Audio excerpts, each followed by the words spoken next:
बच्चों, हमारा जो चैप्टर चल रहा था ना system of particles and rotational dynamics का, उसमें हम आज कुछ छोटी छोटी बातें करेंगे, है ना। बिल्कुल आसान आसान बातें हैं, लेकिन वो बड़ी काम की बातें हैं। सबसे पहली बात आज जो हम करेंगे नंबर 1 स्टेज पर, वो करेंगे एंगुलर मोमेंटम।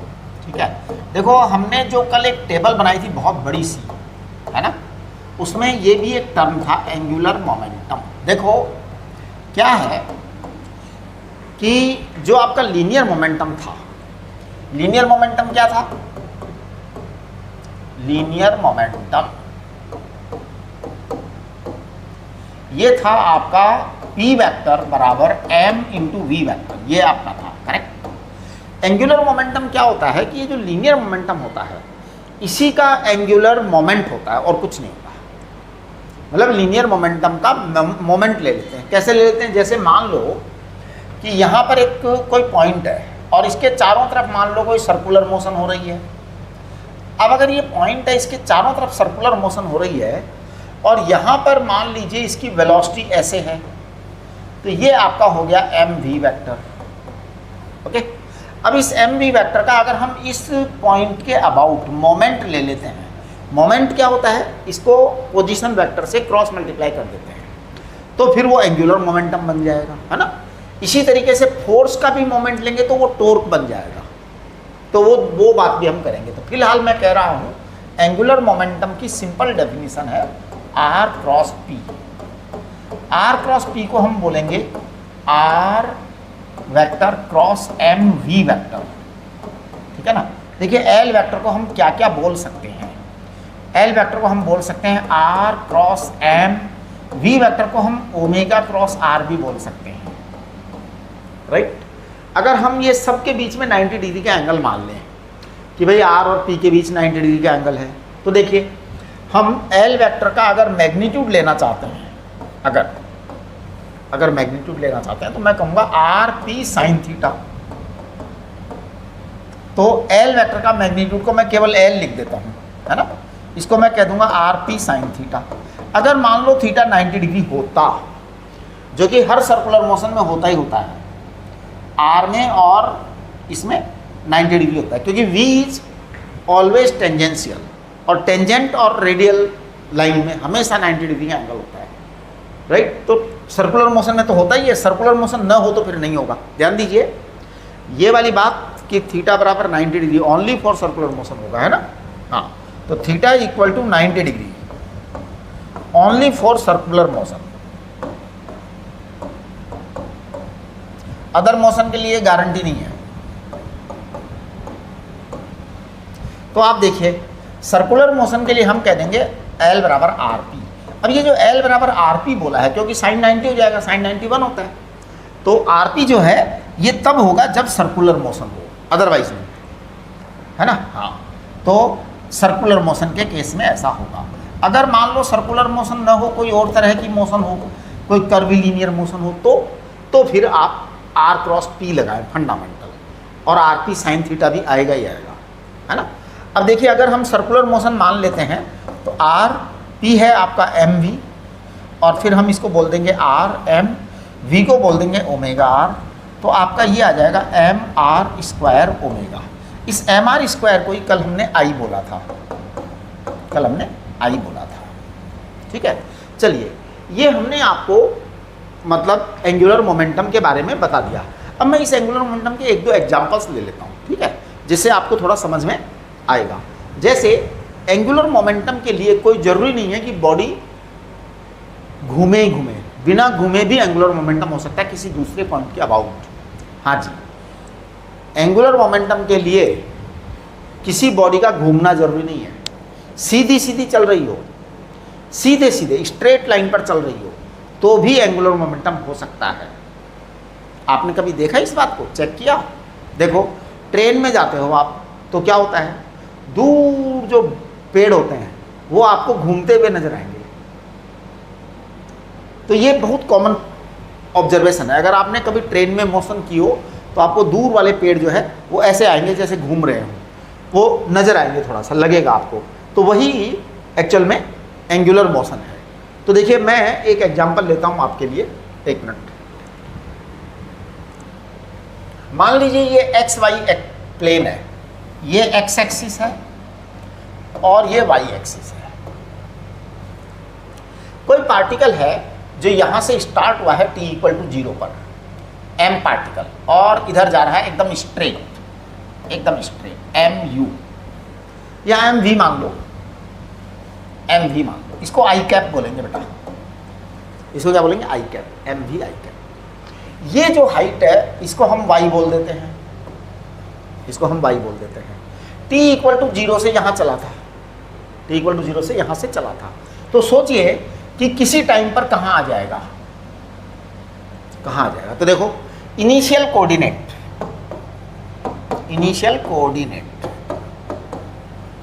कितने थे, इनिशियल कोऑर्डिनेट था 0 y, ठीक है। चलिए फाइनल कोऑर्डिनेट या कोऑर्डिनेट एट टाइम t, हाँ coordinate at time t, coordinate at time t time है जी कोई। देखो बेटा t टाइम में जो पार्टिकल यहां से चला, x डायरेक्शन में चला, v स्पीड से चला, वो v into T distance travel कर लेगा। तो जो t टाइम पर कोऑर्डिनेट आएंगे वो आएंगे v t एंड y तो बदलना ही नहीं है क्योंकि स्ट्रेट लाइन x डायरेक्शन में जा रहा है, तो y में चेंज आएगा ही नहीं। ओके चलिए, तो ये कोऑर्डिनेट एट टाइम t हुआ। अब हमने आपको बताया कि l वेक्टर, तो l वेक्टर मैं यहाँ लिख देता हूँ, ऐसा कर रहा हूँ, यहाँ मैं l वेक्टर लिख रहा हूँ बेटा। l वेक्टर को हमने आपको बताया r क्रॉस p। अब किसी टाइम t पर आप l वेक्टर को क्या लिखेंगे, r वेक्टर। r वेक्टर क्या होता है, r वेक्टर होता था x i cap plus y j cap cross p vector आपका m v i कैप है इस वाले केस में, इस एग्जाम्पल में, राइट। तो l वेक्टर बराबर आपका आ गया है x को लिखेंगे v t i cap plus y j cap cross m v i cap, cross m we I cap. अब आप ऐसा करो कि एल वेक्टर को जो है ना क्रॉस मल्टीप्लाई करो, तो I cap cross I cap 0 आएगा, तो I cap cross I cap 0 आएगा, प्लस जे क्रॉस आई। तो देखिए Y M V, J cross I को कहेंगे माइनस के। इसका मतलब आपका जो एल वेक्टर आ गया है वो आ गया है एम वी वाई माइनस के कैप।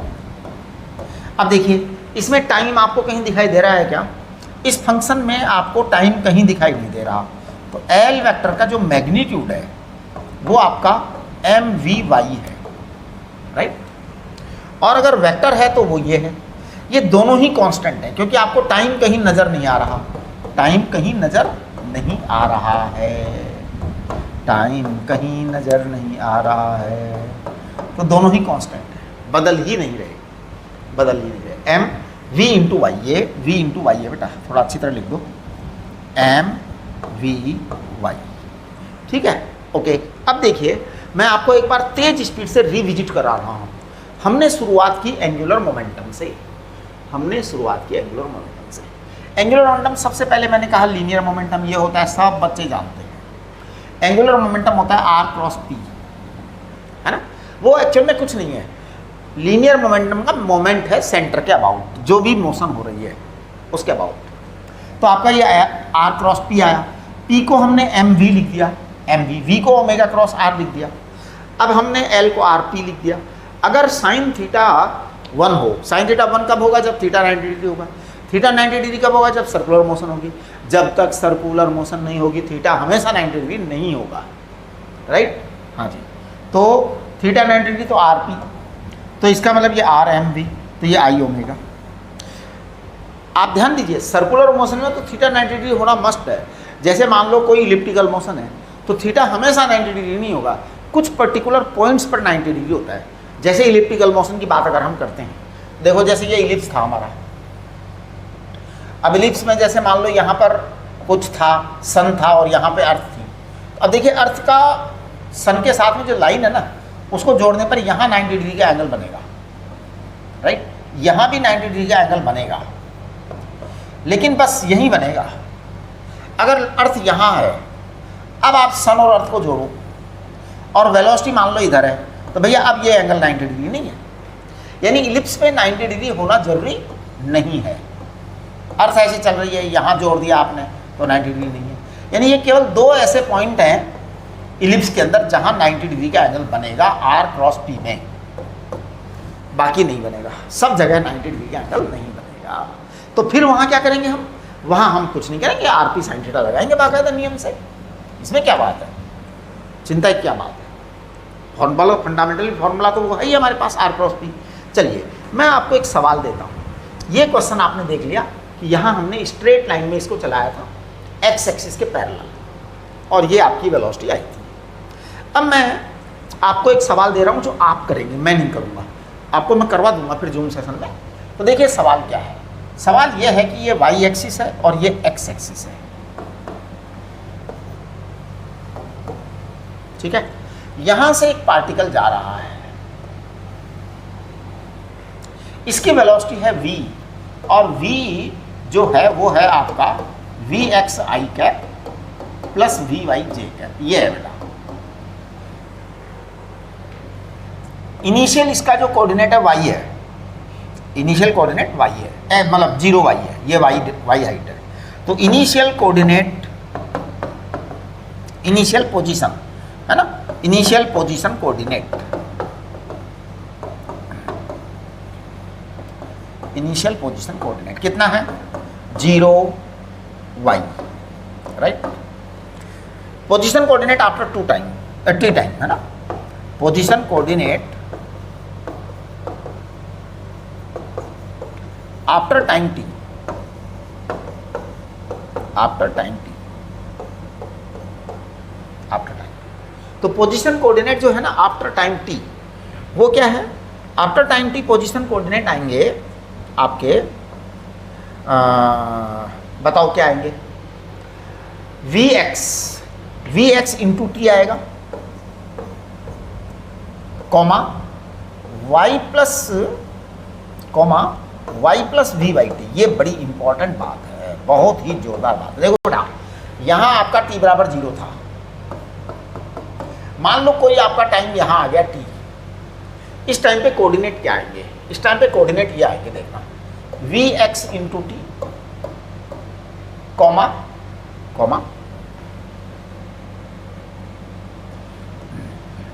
वाई आपका पहले से पोजीशन थी तो वी वाई इंटू टी, ये आपका कोऑर्डिनेट आएगा टी टाइम, है ना। आप एल वेक्टर निकाल सकते हैं, एल वेक्टर इक्वल टू होता है r cross p. R vector को आप लिखेंगे x i cap y j cap, तो देखना मैं लिख रहा हूँ आर वेक्टर बराबर एक्स आई कैप, तो टी टाइम वाला लिखो v x T I cap plus y into v Y t j cap, correct. ये आपका आर वेक्टर हो गया, cross m into v vector है आपका v x i cap plus v y j cap. चलिए जी, अब आप जरा इसको क्रॉस मल्टीप्लाई करिए ईमानदारी से। तो मैं इसको क्रॉस मल्टीप्लाई कर रहा हूँ, आप लोग चेक करना जरा, ठीक है बेटा। सबसे पहले आई कैप को हम आई कैप से करें, जे कैप से अलग करेंगे, ठीक है ना। तो मैं इस वाले को मल्टीप्लाई कर रहा हूँ इस वाले से, तो ये आएगा 0, ठीक है, आई कैप क्रॉस आई कैप 0। फिर मैं आई कैप को उससे करूँगा जे से, तो देखो एम तो आपके पास में है ही, वी एक्स आपके पास है, वी वाई आपके पास है, चलिए जी। तो वी एक्स वी वाई है और टी बी है, टी बी है। आई क्रॉस जे क्या आएगा, आई क्रॉस जे आएगा के कैप, बिल्कुल आएगा। इसको उससे मल्टीप्लाई किया, अब हम इसको मल्टीप्लाई करेंगे उससे, तो देखिए एक काम कंप्लीट हो गया हमारा। अब हम आगे बढ़ रहे हैं, ये वाला जो है उसको मैं इससे मल्टीप्लाई करूंगा बेटा, देखना जरा y plus v Y t j cap, नहीं सॉरी मल्टीप्लाई करना है ना, हाँ तो m भी रखो आप और वी एक्स, ये जे क्रॉस आई है बेटा, जे क्रॉस आई को कहेंगे माइनस के कैप, जे क्रॉस आई को क्या कहेंगे माइनस के कैप। चलिए फिर जे क्रॉस जे तो 0 आ जाएगा, तो उसके बारे में बात ही ना करें, जे क्रॉस जे 0 आएगा। चलिए अब जरा चेक करना इसका क्या आंसर आ रहा है, L vector L vector equal, देखना जरा, मुझे लग रहा है कि ये आएगा, ये वाली चीज़ और ये वाली चीज़ कैंसिल हो जाएगी। चलो मैं फिर भी लिख देता हूँ इसको एक बार अच्छी तरह से, M we x we Y T के cap minus Y M we x T I cap, T नहीं आएगा है ना, टी नहीं है ना, माइनस के कैप ही आएगा, ये माइनस के, फिर minus m we x we Y T के कैप, चेक करो। और जब ये चीज़ और ये चीज़ कैंसिल हो जाएंगी तो यानी कि केवल आपके पास यही बचेगा L vector minus Y M we x k cap, ये आएगा। फिर से ये एक कांस्टेंट क्वांटिटी आ गई, देखो टाइम है नहीं, टाइम है नहीं, वी एक्स एक्स डायरेक्शन की फिक्स वेलोसिटी है क्योंकि स्ट्रेट लाइन मोशन है इसलिए फिक्स वेलोसिटी है, तो ये कांस्टेंट क्वांटिटी आ चुकी है, राइट। ये सवाल मैंने सोचा था कि आपको दूंगा लेकिन ये मैं नहीं कर डाला, एक्चुअली मेरी आदत ख़राब है। चलो कोई बात नहीं, मैं आपको अगला सवाल दे देता हूँ, है ना, आपके करने के लिए। ये y है और ये x है।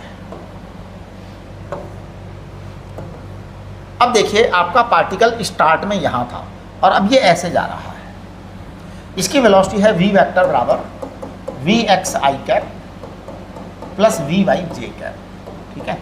इसके इनिशियल कोऑर्डिनेट है x0, x0। अब आप l वेक्टर निकालें t टाइम पर, l vector at any time t, आप l वेक्टर निकालिए, करेक्ट। चलिए जी हम बात करेंगे अब, तो ये आपके लिए होमवर्क है, ये क्या है आपके लिए होमवर्क है, क्वेश्चन मार्क लगा हुआ है, l vector at any time t निकालिए आप, कि पार्टिकल है, मास m है, पार्टिकल का मास m है, इनिशियली यहाँ पे था बाद में दौड़ गया, तो अब आपको एंगुलर मोमेंटम निकालना है, तो एंगुलर मोमेंटम आप निकालिए, राइट। चलिए मैं बात करूँगा angular momentum of a rotatory body, angular momentum of a rotatory body, angular momentum of a rotatory body, rotatory body की बात कर रहा हूँ मैं और एंगुलर मोमेंटम की बात कर रहा हूँ। तो देखिए मैं क्या बात करूँगा, मान लो ये बॉडी है और ये बॉडी किसी एक्सिस के अबाउट रोटेट कर रही है ना। चलो अपन इरेगुलर बॉडी ले लेते हैं, कोई जरूरी थोड़ी है कि ऐसी बढ़िया वाली बॉडी हो, हाँ इस दुनिया में बॉडी तो भैया कोई सी भी हो सकती है, ठीक। How many particles are there in body, 1 2 3 4 5 n number of particles, है ना। ये मान लो कोई एक्सिस ऑफ रोटेशन है, तो 1 2 3 4 5 n पार्टिकल्स हैं, तो अब मुझे इसका पूरा एंगुलर मोमेंटम निकालना है। तो देखिए L टोटल, है ना, L is total angular momentum of rotating body, total angular momentum of rotating body,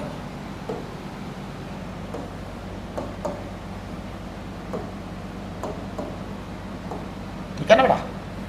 तो मैं इसको लिख रहा हूं L वेक्टर बराबर L1 vector plus L2 vector plus L3 vector plus Ln vector, यानी सारे पार्टिकल्स का एंगुलर मोमेंटम, एक का दूसरे का तीसरे का, है ना। तो मैं लिख रहा हूं यहाँ पे L वेक्टर को, देखना आप लिखने का तरीका देखना,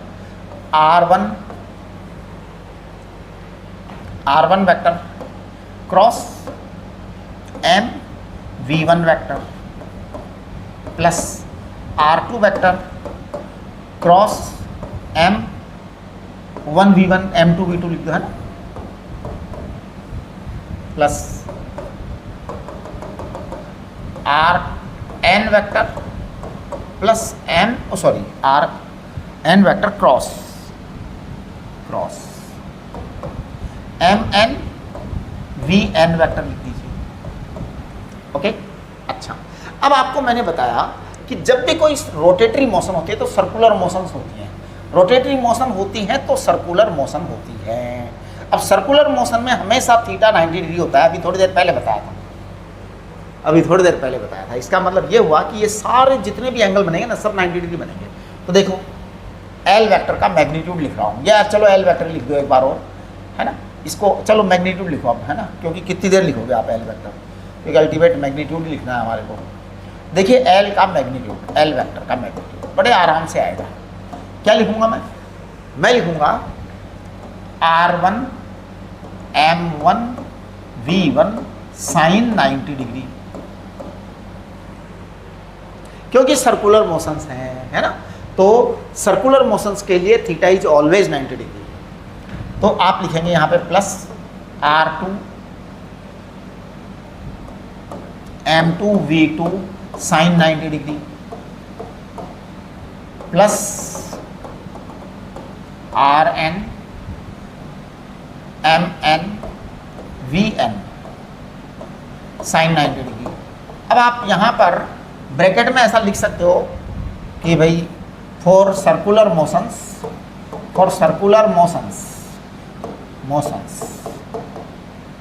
थीटा इज 90 डिग्री। और एक्चुअल में रोटेशनल मोशन में सर्कुलर मोशंस ही होती हैं, इसलिए ऐसा लिख दिया गया है ना। चलिए अब देखो एल को क्या लिखेंगे, एल को लिखेंगे हम M1 R1, V1 को लिखेंगे omega 1 R1 plus M2 R2, V2 को लिखेंगे ओमेगा 2 R, सॉरी चलो लिख लो एक बार लिख लो, फिर बाद में कर देंगे R plus and so MN RN omega N RN, V को हम ओमेगा R लिखते हैं, V equal to omega R, है ना। आगे लिखेंगे but in a rotatory motion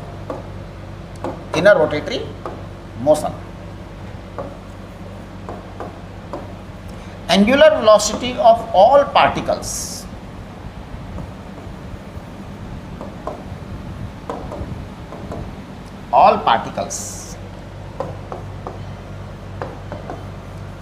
is always same। Angular velocity बेटा सबकी सेम होती है, सब साथ साथ घूमते हैं, कोई भी धीरे या तेज नहीं घूमता। हमारा पंखा जब घूमता है तो सारा पंखा एक साथ घूमता है, सारे पंखे की एंगुलर वेलोसिटी सेम होती है, अलग अलग पार्टिकल की अलग अलग नहीं होती। अगर अलग अलग पार्टिकल की अलग अलग एंगुलर वेलोसिटी होने लगे तो पंखा मुड़ जाएगा, टूट जाएगा, टेढ़ा मेढ़ा हो जाएगा। सोचो आप, तो सबकी एंगुलर वेलोसिटी सेम होती है, इसलिए हम क्या करेंगे, therefore omega 1 equal to omega 2 equal to omega n equal to omega, it is what angular velocity of rotating body. ये बड़ी इंपॉर्टेंट बात है कि रोटेटिंग बॉडी की सारे पार्टिकल्स की सेम एंगुलर वेलोसिटी होती है। एंगुलर वेलोसिटी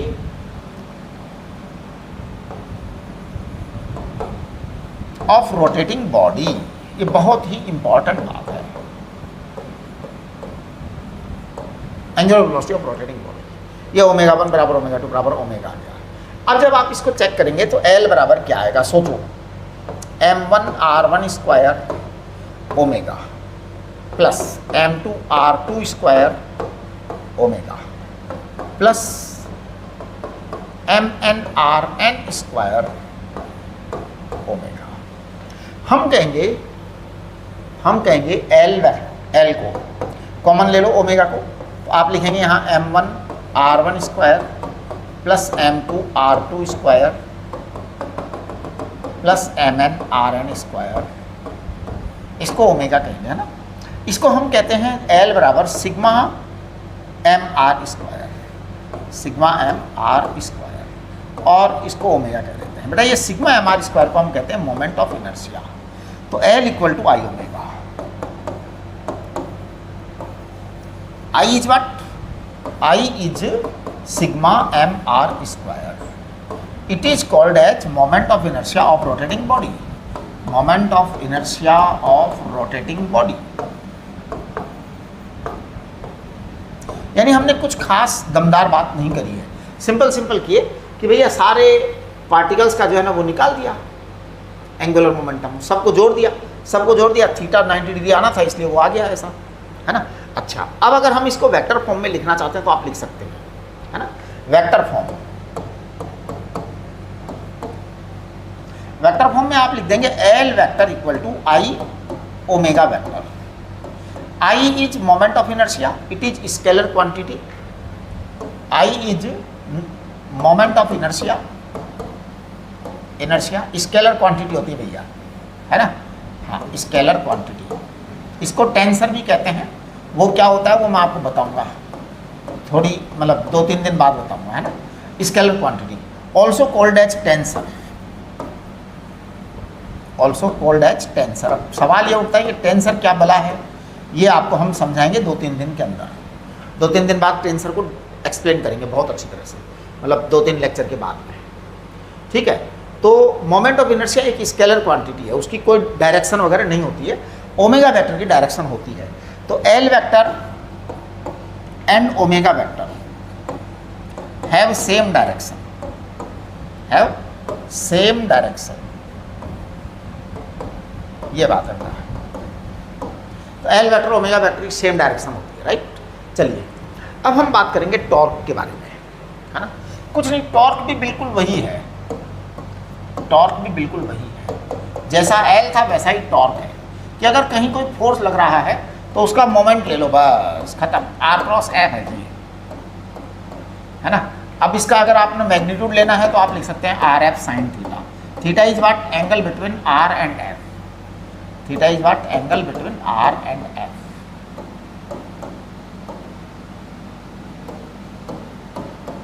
ठीक है जी। चलिए अगर मैं यहां पर एक बॉडी लूं जो रोटेट कर रही हो कहीं पर, रोटेटिंग बॉडी है, तो पता है रोटेटिंग बॉडी पर हम जब फोर्स लगाते हैं और घुमाते हैं तो हम ज़्यादातर फोर्स 90 डिग्री पर ही लगाते हैं, हाँ। तो if theta is 90 degree, if theta is 90 degree for a rotating or circular body, theta is 90 degree for a rotating or circular motion, rotating body or for a circular motion, ऐसे लिखो। तो सोचिए आप क्या आएगा, तो आपका टॉर्क आ जाएगा केवल आर एफ, केवल आर एफ। अब मान लो आपके पास यहाँ बहुत सारे पॉइंट्स हैं, तो आपको टॉर्क पूरा निकालना है, तो टॉर्क निकालेंगे तो क्या हो जाएगा आपका, टॉर्क कंप्लीट आ जाएगा, torque 1 plus torque 2 plus torque n। मैं वही बकवास दोबारा करूंगा, है ना, हाँ। टोटल इज बोरिंग बकवास, बोरिंग, 100% बोरिंग है। थीटा को 90 डिग्री रख दिया आपकी बात पहले ही, आर एफ रख दिया, है ना, थीटा 90 डिग्री है। तो आपके पास अब देखिए R1 क्या आएगा, R1 F1 क्या है आपका, F1 है M1A1, M1A1, R2 F2 क्या है, M2A2, बेटा Rn क्या है, Fn, MNAN।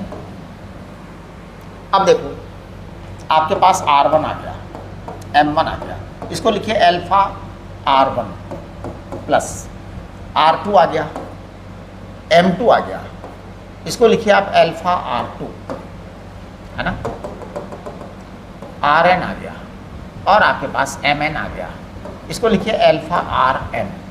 अब आप देख रहे होंगे मैं सबको अल्फा अल्फा अल्फा लिख रहा हूँ, है ना। तो हम लिखेंगे for a rotating rigid body, for a rotating body, all particles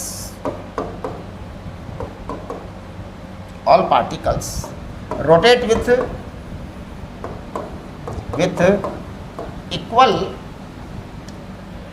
equal angular acceleration,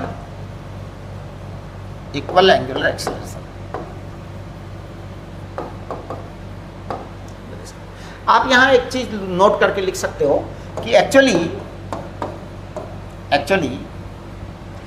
for any rigid rotating body,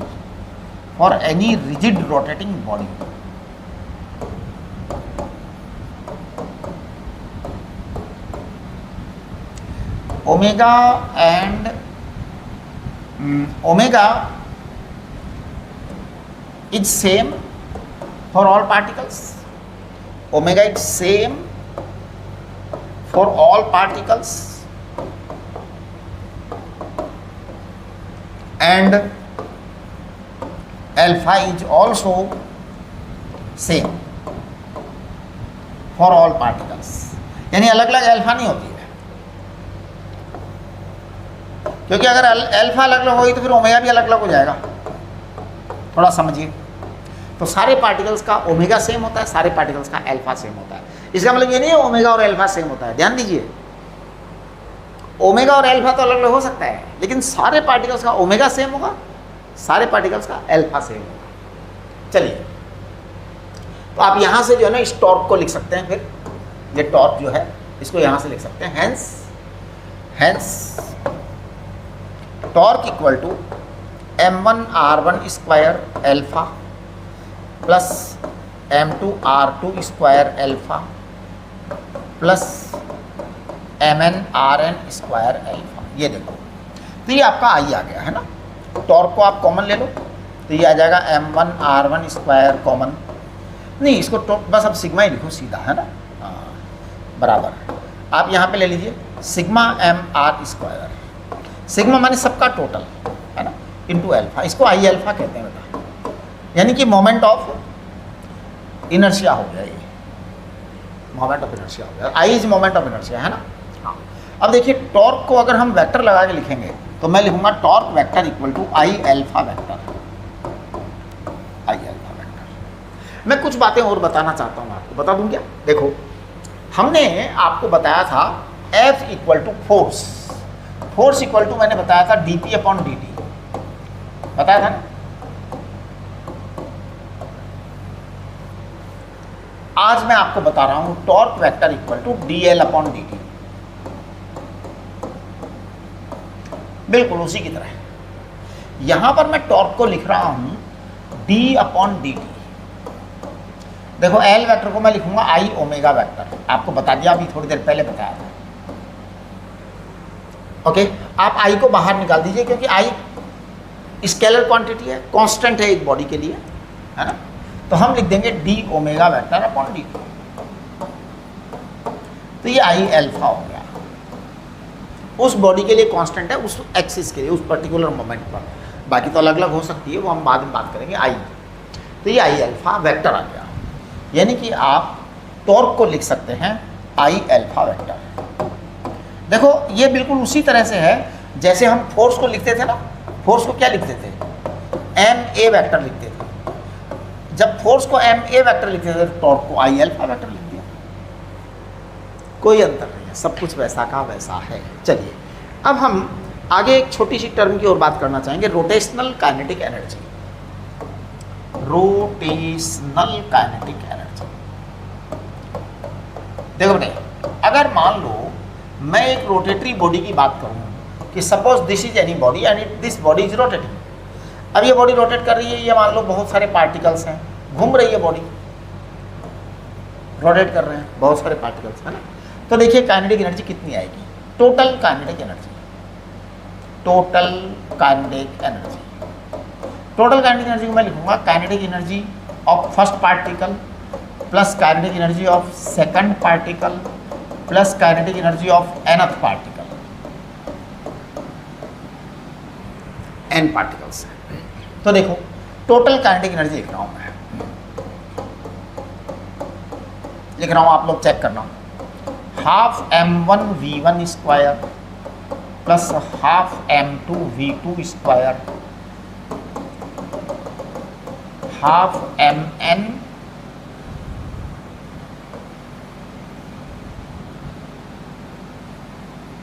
nvn square, right. आगे आपका ये चीज हो गई। अब मैं इसको लिखूंगा it is equal to half m1, बेटा v1 को मैं लिखूंगा omega r1 square, sorry omega r1 का whole square plus half m2, v2 को लिखूंगा ओमेगा r2 का whole square plus half mn, इसको लिखूंगा ओमेगा rn का whole square. Omega is same for all particles, है ना। हाँ, तो आप यहां लिख सकते हैं note omega is same for all rotating particles. Particles. ओमेगा अलग अलग हो ही नहीं सकती जी, रोटेटरी मोशन में ओमेगा अलग अलग नहीं हो सकती, अलग अलग पार्टिकल ये सारे पार्टिकल सेम ओमेगा से ही रोटेशनल मोशन करेंगे। Omega is same for all rotating particles, ठीक है। चलिए अब देखो आप इसमें टोटल काइनेटिक एनर्जी, इसको हम कह रहे हैं half m1r1 square plus m2r2 square plus mn/rn square and omega square. Check करो तो आपके पास में ये आ जाएगी काइनेटिक एनर्जी रोटेशनल। इसी को काइनेटिक एनर्जी रोटेशनल कहते हैं। एक्चुअल में ये कोई रोटेशनल काइनेटिक एनर्जी बहुत जोरदार चीज़ नहीं होती है। सिग्मा mi आ गया, mr स्क्वायर सॉरी, और ये ओमेगा स्क्वायर आ गया। इसको कहते हैं हाफ आई ओमेगा स्क्वायर। यही आपकी काइनेटिक एनर्जी है। देखिए kinetic energy rotational, rotatory body की काइनेटिक एनर्जी,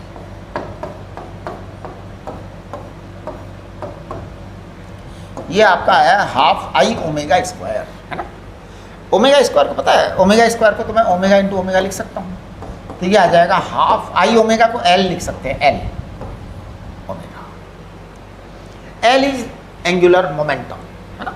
इसको हम ऐसा भी लिख सकते हैं half I square omega square upon I, तो हम इसको लिख सकते हैं एल स्क्वायर अपॉन 2i, है ना। L equal to I omega, angular momentum.